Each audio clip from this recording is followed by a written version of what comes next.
Dalam rangkaian operasi militer berkelanjutan di area Orekov, pejuang dari unit Vostok Rusia bersama pasukan khusus Chechnya berhasil menghancurkan tempat persembunyian pasukan angkatan bersenjata Ukraina. Rekamannya diunggah di Telegram pada Rabu 30 April 2025. Operasi ini secara signifikan dianggap melemahkan sistem pertahanan Ukraina di wilayah tersebut. Pasukan gabungan berhasil mengidentifikasi dan menargetkan parit pertahanan Ukraina yang selama ini menjadi titik perlindungan utama.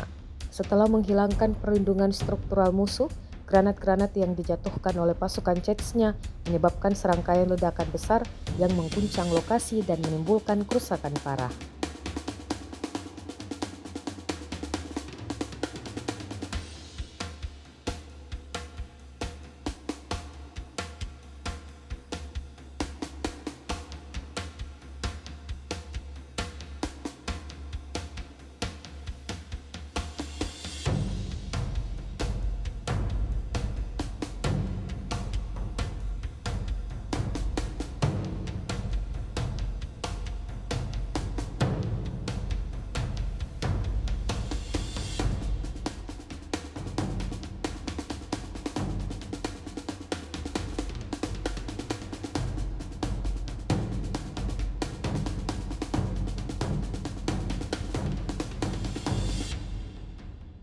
Download Tribun X sekarang, menghadirkan lokal menjadi Indonesia.